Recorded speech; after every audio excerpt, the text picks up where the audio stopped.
Olá pessoal, no vídeo de hoje eu vou falar sobre algumas características das fake news e o que fazer para nunca mais compartilhar uma. No final eu vou passar algumas fontes católicas para você consultar sempre que surgir uma dúvida.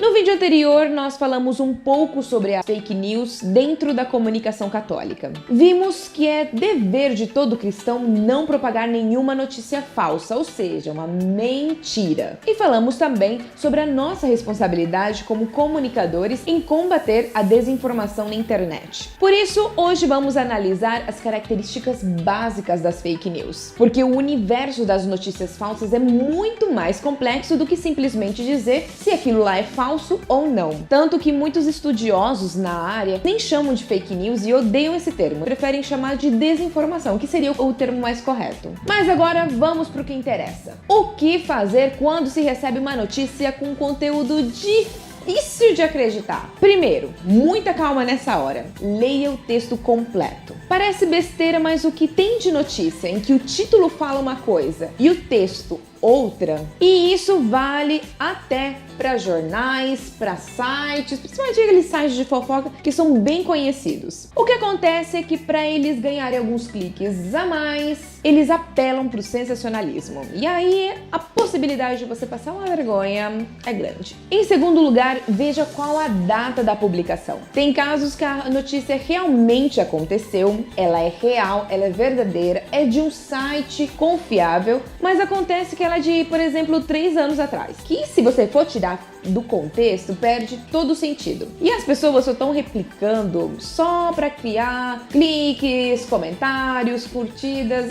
desnecessário. Agora, caso você receba alguma notícia desse tipo pelo WhatsApp, que é basicamente o que acontece comigo, fique atento se a mensagem tem um link. Se tiver, veja quem é o autor dessa notícia. Geralmente os textos de fake news não têm autor, e quando tem são os nomes super genéricos. Se for o caso, desconfie. Aqui eu vou abrir um parênteses. Os veículos de comunicação tradicionais produzem aquele chamado editorial. Esse editorial é um texto que não tem assinatura, mas eles representam o posicionamento do veículo referente a algum assunto determinado. Mas atenção, se for um caso realmente de um editorial, atente-se de que é um texto opinativo e não uma notícia. Outra coisa que eu acho interessante ver são as imagens. Elas têm crédito? Ou seja, tem o nome do fotógrafo naquela imagem? Se não tiver, desconfie também. O autor dessa notícia pode ter pegado na internet aleatoriamente só para fingir que aquilo é real, mas não tem nada a ver. E agora eu vou dar um exemplo bem prático do que aconteceu durante a paralisação dos caminhoneiros. Este post foi compartilhado como se fosse um protesto de motoristas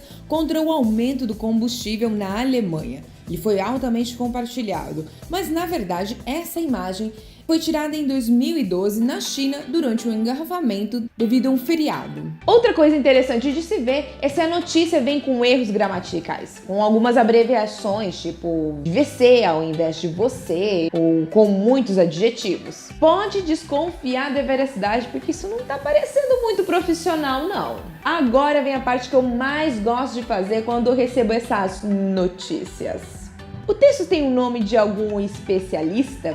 Porque geralmente eles colocam uns nomes muito estranhos. E se tiver, dá uma pesquisada no Google, bem simples. É mais ou menos assim: quem fala é um doutor lá do hospital do Rio de Janeiro, mas que não quer se identificar porque teme represálias. E blá blá blá. É sempre a mesma história. Vê o que você acha na internet sobre esse tal especialista. Se for verdade, tudo bem. Mas se não...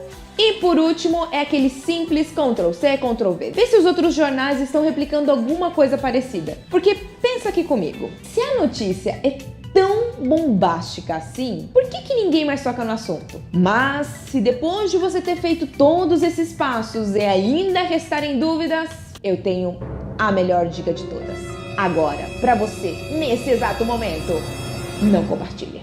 Simples assim, fácil assim, bem mais prudente.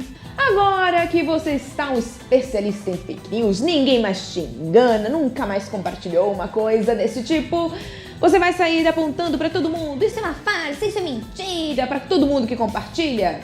Não é bem assim. Como falei no vídeo anterior, esses conteúdos eles são replicados porque eles vão ao encontro daquilo que a pessoa defende, daquilo que a pessoa acredita. Vou dar um exemplo bem ridículo até. Vamos supor que você odeia fazer academia. Aí, eis que surge uma notícia de um cara lá, sei da onde. Não interessa, tá? Falando que não precisa de atividade física para ser uma pessoa saudável, até mesmo para ganhar músculo. O que você faz? Você manda o link para todos os seus amigos. Então, vamos ter empatia. Entenda primeiro que a pessoa está compartilhando isso porque vai ao encontro daquilo que ela defende, que nem eu falei agora há pouco. Sugestão minha, não comece uma briga. Tem gente que aceita a correção numa boa. Às vezes você tem até mais intimidade para conversar. Mas tem gente que não adianta discutir. Ela vai defender o ponto de vista dela, não importa o que você fizer. Agora, se for uma pessoa que você tem mais intimidade, que você consegue conversar, que sabe que é uma pessoa mais tranquila, faz o seguinte, chama ela no privado. Porque não é por nada não, mas ninguém gosta de ser exposto. Seja educado e não diga logo de cara,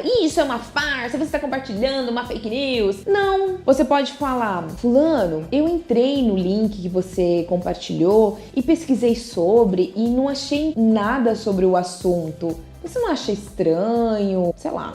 Fala com jeito. E agora, o que fazer quando a notícia é sensacionalista, mas pro lado da igreja? Eu recomendo duas coisas. Pesquise sobre a doutrina e pesquise também em alguns sites católicos que são confiáveis, como o Vatican News, o site da CNBB, o site do Padre Paulo Ricardo, a CI Digital, Canção Nova.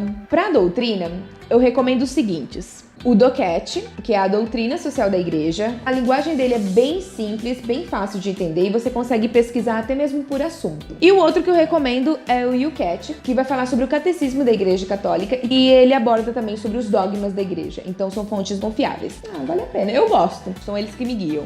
E aí, gostou das dicas? Tem algum método investigativo que você usa para desbancar as fake news? Compartilha com a gente aí nos comentários que eu vou querer saber. Eu te vejo no próximo vídeo.